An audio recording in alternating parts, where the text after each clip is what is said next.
Hello, everybody. Thank you for joining us for our first of many LinkedIn Lives this year.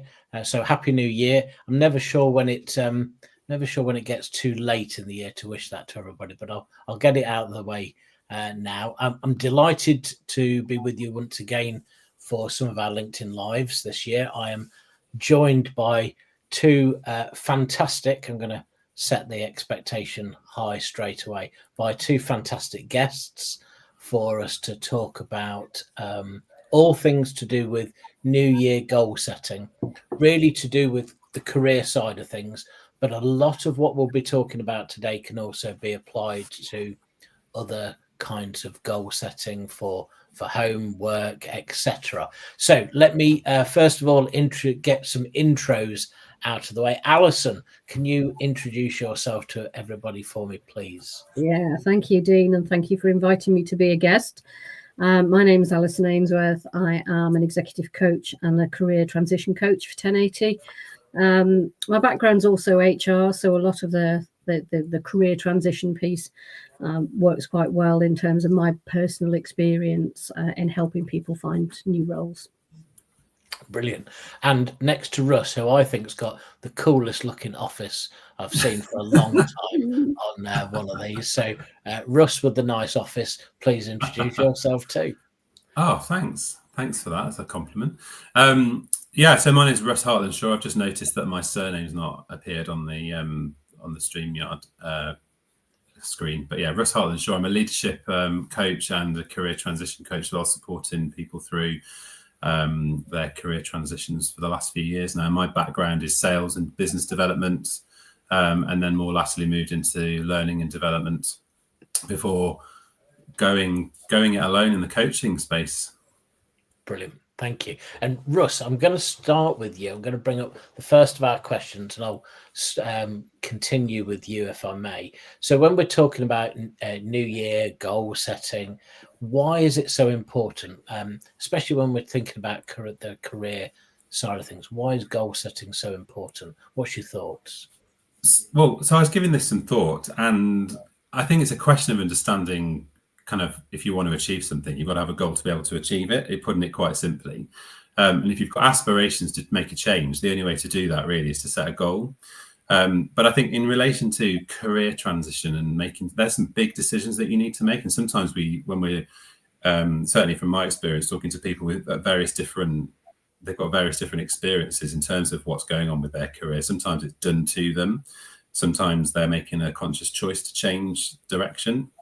And whatever that might be, goal setting, provides a bit of clarity around that. So I was having another think about it, and a lot of people that you talk to when it comes to making some decisions around their career, particularly if they have found themselves in a situation where they've gone through a restructure, it's about gaining control. So setting some really clear goals allows you to almost take control of the situation to then be able to make some conscious decisions and regain the control, and sort of which will then provide you with a boost in confidence. But yeah, I mean, ultimately, it's important to set a goal, because if you don't set the goal, then you don't know what you're aiming towards. Brilliant. Okay. And Alison, your thoughts on that? Yeah, I mean, very much following on from what Russ has just said, I think particularly when it isn't your choice to be in this position, it's very important to make sure that people know that everything going forward is their choice, and that they have that it's that the quicker they get back in control of the things that is their choice, the easier it is.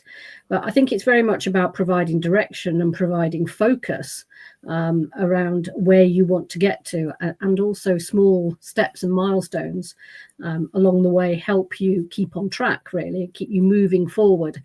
But also being realistic around, recognizing that this stuff is hard. It's tough. There'll be good days and there'll be bad days. There'll be days where you think, okay, everything's okay, and I'm moving forward. It's like life. It's dynamic. It shifts. And but there'll be days where you think, what the heck just happened? And I think, from a resilience perspective as well, as being a resilience coach as well, we have to get some balance in there, and a sense of realism about having good days where we feel very positive, about the future, and other days where we don't. So just anticipating the setbacks. So, moving forward and staying motivated, it can be quite difficult if you don't do that. And it allows you to see the contribution as well. That's the other thing I was going to just add to that. So if you are in that situation where you've set your goal and you do have those days where it's feeling a little bit hopeless, which, let's face it, sometimes it is when you're looking for a job or whatever, you're able to reflect back on your progress and where you've come to, and say, well, actually, this might not be a great day, but yesterday was a good day, and this and I know what I need to do to sort of weather the storm now, because I know it's going to be okay because I've achieved this previously. Yeah, I get that. Yeah, and that brings us really nicely round to, well, okay, if we've got a really good idea of why goal setting is so important, then there are going to be things that get in the way of that. So let me bring up my next question up, and Alison, I'll stay with you on this one first of all. So what do we think then are the barriers to goal setting? But more importantly, the crucial bit, how do we overcome them? What can I do about it? So, Alison. Yeah, it's a great question. I mean, normally the barriers for most people is kind of two things: fear of failure and fear of the unknown. And sometimes, as I say, it can feel very overwhelming when you think about going to find a new job in its entirety, if you don't break it down into smaller steps. But I also think there is a bit about being in the right headspace. And I have a very interesting story. That it was a client I worked with a couple of years ago who came back to me 3 times and said, I'm going to write my CV. I'm going to write my CV. And in fact, she said to me, every time I sit down to think about it, I'd rather hoover my stairs than write my CV, which I tell everybody that story because I think it's very funny. But also when we unpicked it, apart from having clean stairs, which has obviously got some benefit, I did say to her, what is holding you back? Why are you not finding this an easy task? And actually, it was more around the whole acceptance piece. She'd been in a job she loved. She was very good at her job. She'd had an exceeds in her appraisal that year. And suddenly she finds herself out in the market applying for a job. And her CV represented everything that she just didn't want to accept. And that, the main thing was really just getting some headspace around that and allowing herself some time to move through that change, that that psychological adjustment that you have to make when you go through a process, and actually be in the right headspace to start to sit down and think about the CV. When she did do it, it was actually quite amazing. She got that sense of real confidence and satisfaction when she started to look at her achievements and what she'd done. And so it did help with that. But actually, there was not a lot she could do other than being kind to herself and say, actually, I need a bit of time. And Russ, you were talking about control a moment ago. And I kind of think that the acceptance is part of that, is actually accepting where I am in order to say, right, okay, I've accepted where I am. I now is how I go forward from there. What's your thoughts on barriers, Russ? Well, I think that the overwhelm when you're in that situation should not be underestimated. And I think it's very, very easy. You're sort of reeling, aren't you, in this situation that you're in? And it's a big old question, isn't it? What am I going to do next? Especially if you've been doing the same thing for a long period of time previously. And a lot of things I talk to people about when it comes to goal, I say don't goal set just for a minute. Just allow yourself to be, as to Alison's point earlier, just accept it. Just allow yourself to sit in the space and just hold on tight for a bit, because it takes a long time to sort of figure out where you're at. But I think the overwhelm is so massive because people just aren't expecting it necessarily, even though they're trying to prepare for the change of the change of direction or whatever it might be. And actually, most people I talk to are quite used to goal setting and dealing with a project in their workspace. In a work context, it's very easy to sort of, most people you talk to go, yeah, I project manage this or I do that. And actually, if you ask the question to people, would you apply that methodology when you're trying to find a role? And actually, a lot of that is about goal setting. A lot of that is about project planning. It's the same thing, but people don't necessarily make that direct correlation that it's the same sort of thing that you've got to apply from a methodology perspective. So applying goal setting to your life is no different to applying a goal setting in the workplace, really, but it's just making that connection. Yeah, and I think one of the things that I often find with people is if you talk to them about how long they invest time in planning for something like a holiday, but then don't spend an awful lot of time invested in planning their career. I've had a couple of comments come through. Michael is saying, isn't one of the problems with goal setting that situations can change so quickly? So long-term goals get overwritten by short-term emergencies, which is an interesting point. Liz is saying, I think lack of motivation, overwhelm, and fear of failure can be some of the problems with goal setting. And then somebody's commented on both those to say, I agree. I also think people can rightly struggle where the goal doesn't actually align with their values. It may be a goal that they feel they should be seeking to achieve, or maybe that's been proposed to them, rather than what they truly want. So any thoughts on those comments that are flying in left, right and centre? Alison? Yeah, I mean, I think if I pick up the last one, I'm absolutely convinced that thinking about what you want, if we're talking about careers, the foundations are skills, values, and motivation. And I think doing part of that work, understanding what those are, will help you align some of that to the future goals. So doing some soul searching on the foundations of what makes a good job, a good fit, is really important to do. And I think the more time you spend in that space, the easier it is then to set short-term and long-term goals. But the trouble with setting smaller goals, you have to be realistic. I think we're going to come on and talk about staying on track, but I think you stay on track by being realistic. If you say to yourself, I'm going to apply for 5 jobs this week, there might not be 5 jobs out there. So you're setting yourself up for failure. And I do think it's about what is actually achievable and measurable. So small and measurable activities. Yeah, thank you. Russ, what's your thoughts? I just think, to Michael's point really around the long-term goal versus the short-term emergency, is really important to pick up on. And I think that is a mistake people make, is they think, right, I've got my long-term goal, that's it, I must stay on track and that's all I can focus on. That must be the long-term thing. And the reality is that short-term emergencies do come into place. What's really important is to make sure you adjust as you go along. And actually, it's all right to change your long-term goals, and in a realistic fashion. It's quite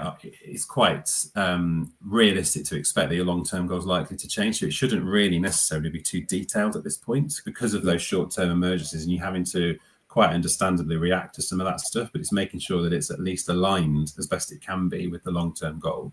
And if it's not, then change it. Brilliant. We've had another comment come in, which is, I think that also the fear of the unknown is another problem, which I think that's probably hit a few people. There's another comment from somebody else, but I'm going to come to that in a minute, because we're going to look at how we might plan for our goals. What were you going to jump in and say then, Alison? I mentioned the fear of the unknown, and I think that's the thing, and Russ referred to it. If you've been in a job a long period of time, you're almost institutionalized. You don't really think about what it's like to go out there. How long will it take me to find a job? What does my CV need to look like? What's the market like? Where do I start? And that's where that overwhelm comes in.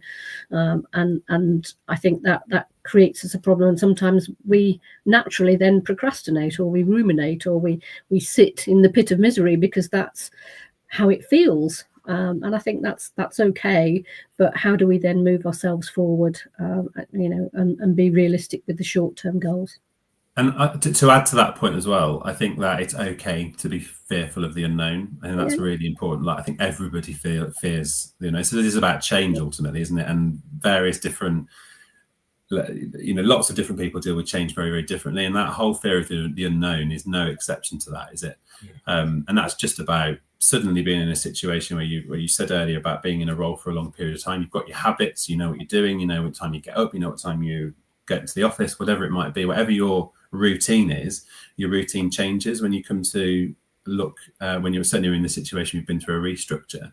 But it's perfectly normal to have that fear of the unknown. So it's making sure you understand what do you need to be able to navigate that. And that often involves sharing that with other people, which I guess we'll come on to at some point. And yeah, and somebody's just posted a comment saying imposter syndrome can make people feel that they aren't capable and hence don't start. I think there's a lot of things that can come in there. I'm always reminded of the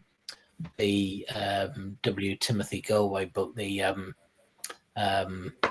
Inner Game of Tennis, where it talks about the greatest opponent you'll ever face when playing tennis is not the other person on the other side of the net, but it's yourself. So therefore, the self-awareness of where you're at, what things might impact you, so that as part of the plan, part of the goal setting, which we're going to look at in a moment, is actually there's some consideration to what might actually get in the way and how I do overcome them. So that becomes part of the planning tool. Which brings us really nicely on to my next question. So what methods can we use to make goal setting really effective? And Russ, I'm going to start with you on this one, if I may. So I don't think that I mean, there's lots of different methods out there for helping you with goal setting, but I'm not going to try and reinvent the wheel here, and I am going to utter the word SMART to everybody, which most people understand, the acronym of SMART, specific, measurable, achievable, realistic, and timed. And it's probably the one acronym that most people sitting around in a training course in their place of work will have been talked about at some point. And because of that, I think it gets a bit of a bad reputation, because I actually don't think it's necessarily deployed in the way that it should be, because it can get it's an overused term. But I genuinely think that the best and most effective way of goal setting is using SMART as a starting point. Because if you make sure that you're following the methodology of SMART, then you are going to be in a much, much better position to be able to achieve those goals. And then kind of moving on to another, it's not really a method, but I think that an enabler, I suppose, for that is we've touched on it before, it's about involving other people. So you can have the greatest of SMART objectives, but if you aren't the kind of person that is able to proactively do that yourself, then you may need to hold yourself to account by involving other people to be able to do that. And once you've said it out loud, then it's kind of got to be done. And that's easy to do when you're in the place of work, because you've always got a line manager or a colleague to be able to, this is what my objectives are for the year, and I'm going to be held to account as a result of those through the one-to-ones that I have with my line manager. When you're looking for a new role, it's all about you, and it's finding those other people within your network that can help you achieve those goals. Brilliant. Okay, yeah, I think the accountability, and certainly when we talk about coaching as well and career coaching, checking up on if somebody's said they're going to do something by a particular date, and then having that sort of a partnership where you are checking in, have they done it? It's not to be sort of micromanaging from the coach's perspective. It's really just helping the person right, I've got to do it by then. That's when I said I was going to do it by, if that's helpful to do so. But that comes from in order to make that an easier thing to be able to do, because often that isn't something that happens, is giving the permission with both parties that that's what's going to happen. So creating a contract, creating the right foundations to say, look, I need you to hold me to account, and it's okay for you to tell me and to bring this subject up. You almost need to say that out loud to give somebody the permission. It's a bit like when you're asking for feedback. The amount of times that I talk to people about getting feedback and they're like, oh, well, they just tell me that I just need to keep doing what I'm doing. Well, that's because they don't feel safe enough to be really honest with you. So it's making sure that you've got that contract between you and the other person to have that conversation. And in the absence of coaching, Russ, I think with that, it's making sure that you are identifying if you're going to have somebody to almost act as an accountability partner within that, is that trust level is really thinking about, okay, who's going to really help me here, but also maybe considering who's going to have that degree of that little bit of foot on the accelerator of pressure or challenge that's just going to stretch me sufficiently to create those actions and make things happen. Alison, what's your thoughts? Yeah, I mean, you mentioned methods. I mean, as you said, Russ, there's loads out there. One of the ones I particularly like and use, coming from a sort of positive psychology, is the 4 Ps. I don't know whether you're familiar with that one, which is positive, personal, possible, and prioritized. Positive in terms of when I'm talking to clients, it's always about what will be better. So, I'll find a role that is better, is a positive statement, rather than I want to get out of this horrible job. The personal is I will look for a position that aligns, as I say, to my skills, to my values, to my motivators. The possible is about realism.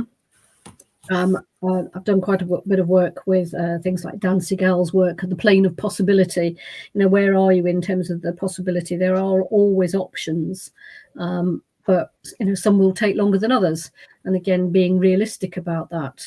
I worked with somebody who wanted to make a massive career transition from being over here as a lawyer, somebody we've actually featured on some of our sessions, to a meditation guru. She couldn't stop doing one and start doing the other overnight. It took time, it took planning, it took a lot of visualization. It was one of the techniques we used, but it was realistic that it was going to take a bit of time, and it did, and we stuck to that. And then prioritizing, obviously, the change, does it fit with other areas of my life, and ensuring that it doesn't become consuming, and then it's not, it doesn't fit with my personal life or my health or my finances or whatever else. It has to fit into all of those areas. So I particularly like that as a model. I think with all these things, it's about probably, to not fuel the procrastination, is picking a model and sticking with it to a degree, and picking one that's going to really work for you. Because I know, sometimes when you talk to people about time task management, the one that works best for you is the one that you actually use and is effective for you. So it sounds like somebody in the background planning a walk. Dare I say the WALK word? Yes, I apologise. I think that's my barking board. So a few comments are coming in. There was one earlier on that I'm referencing from Sue, saying uses the hug pyramid.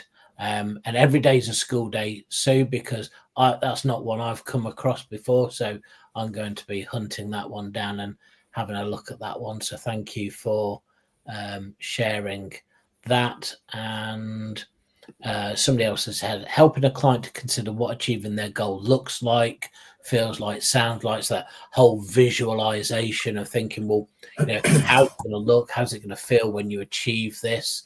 Give them an anchor and something to motivate them, in my view. And as we've been talking about, somebody said, having a buddy or someone can hold you to account. But I really like what you were saying, Russ, about making sure that there's an agreement in place about that, so that you're not feeling upset that they've pushed you or challenged you. That's part of that agreement, that it's okay to do this. So if we've got a plan, hopefully we've given some thoughts around that. I guess the question then is, the next one I'm going to put onto the screen is, well, how do I stay on track? Because I know I've got a black belt in procrastination, but I'm also quite an expert at not staying on track sometimes with things. Very much in the more distant past than now, I must admit. But what's your thoughts on things that people can do to help them stay on track? Alison, what's your thoughts on that one? Yeah, just two things I'm going to pick up on quickly. One is visualization. I've already mentioned. I'm a big fan of that, of having a timeline. In particular, when I was working with the lady who was a lawyer, we kind of looked at, where do you want to be in 6 months' time? How will that look and feel? How will you feel? How did you feel 6 months ago? And that. And I often use it when people are planning for interviews in that kind of 30, 60, 90-day approach. I think it's really helpful to almost have that plan to say, what will success look like for me in the first 3 months or 6 months of my job? So I think almost, putting yourself already in that position. The other thing I'm really keen on in terms of keeping you on track is measurable activities, as I've already mentioned. So weekly activities. So rather than setting yourself a specific goal around, I will apply for 5 jobs, I will spend, 2 hours writing a profile on and the key skills on my CV, and then I'm going to go to the gym or walk my very barking border collie. Or so that you've got some nice kind of balance as to what that needs to look like. And I think measurable activities is a nicer way of saying I'm going to do so many things per week, but it gets you back to that feeling of when I get to Friday night, how do I reward myself? When we've had a busy week at work, we'd have a takeaway, wouldn't we? Or we'd have a glass of wine or a piece of chocolate or whatever else it is to reward us. So how can you still have those activities that make you feel that you've done what you said you were going to do? Brilliant. Russ, your thoughts on that one? So I'm going to pick the R in SMART, about it being realistic in order to stay on track. And I would say that in order for you to stay on track, it has to be a realistic goal. And in order for it to be realistic, you need to be able to break it down into bite-sized pieces so that you're able to do lots of small things in order to build up to achieving the goal in itself. So I think it's the one thing that people don't do, and also making sure that that goal is relevant to you. So we've touched on it earlier about having a goal, but it's actually somebody else's goal. It's somebody else's vision. It's somebody else's. So making sure that you listen to what other people are talking to you about, but make sure it's relevant and realistic for you, and it's your goal, and you're not working towards somebody else's. It's very easy for us to do that. And it's really easy to get sucked into I just need a job now, and I just need to be able to earn money. So it's understanding and making sure that you're clear when it's specifically coming to kind of getting a new role. What are your non-negotiables when you're thinking about that? So what are the non-negotiables within that goal that you're setting? So if it's purely about money, then that has to be, the main driver, and make sure that it's realistic. Yeah, brilliant. We are short on time. These sessions are always sessions that could be filled with lots of other stuff. And Flies by, doesn't it? I know, yeah. Michael saying Kate Griffiths Lambeth agreed, sharing the goal and asking your buddy to check in with you, say 4 to 6 weeks later. And I'd go as far as to say is agreeing that timeline with them, because that, depending on what the plan is, that might need to flex on the check-in. So before we conclude on today's session, then some top tips around goal setting for careers. Russ, what top tip can you share? My top tip. So I don't think that you can truly set a goal and just be the only person involved in that. I think the more people involved in a goal setting exercise, the better. So my top tip is to make sure you share it, even if it's with your vocal border collie, Alison. Make some reference to other people and get them to be involved in your goal setting, because that's how you'll achieve it.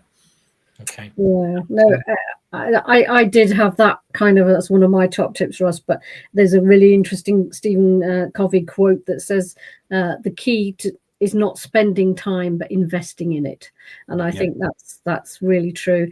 The other one for me would be around mindset, and I'm a big fan of, again, the positive psychology is the growth mindset, the Carol Dweck work. And having a growth mindset, so many people come to me and say, I'm rubbish at interviews. Well, if you go into an interview with that in your mind, guess what's going to happen? So, don't put your own barriers in your way before you start. Have a positive mindset that says, if I fail, I learn. And to come on that, there was where I was mentioning earlier about the in a game of tennis. There was a comment earlier that said your performance equals your potential minus the interferences. So I think coming back to that again, it's about recognizing what those interferences may be, what you can do about them, but also trying to see as much as possible everything as an opportunity. Every interview is an opportunity to learn more about yourself, to learn from that, to reflect on that, to improve your performance for the next one. So brilliant. Thank you very much. Either of you got any other quick top tips that you want to share? so I don't feel like I've cut you off in your primes. Oh, you're putting me on the spot now. No, I had my top tip, and that was it. To share alike. You know, I think the growth mindset is really important. Making sure that you look positive, think about things positively. I always think, like someone said to me a long time ago, a problem shared is a problem halved, and I kind of live by that. I think that's really not that I'm saying that goals should be a problem, but it's just about collaboration, getting your heads together. Yeah. Brilliant. The only other thing I would say, Dean, is the person who brought up imposter syndrome is, again, it's all very normal. It's quite normal to feel like that. So don't feel that, you know, there's something wrong if you start to feel like that. I've talked to some really high-powered people in city jobs who go into them saying, I've got massive imposter syndrome. So normalize that it's okay to feel like that. Brilliant. So we've mentioned a few books along the way today. So I just want to signpost to our next LinkedIn Live, which is on the 4th of February, and it's all around favourite and recommended career books. And Alison, I think you're in the hot seat for hosting that one, so we'll be expecting a library list of things we should be reading for that one. So I just want to really conclude by thanking you both for your time. Brilliant as always to catch up with people and really get to grips with these things. As you say, we could have talked for longer. The time flies by, but hopefully it's been useful for everybody watching. So thank you, everybody, and we'll see you on another LinkedIn Live in the future. Thank you very much. Thanks, Dean. Thanks, Dean. Take care. Bye.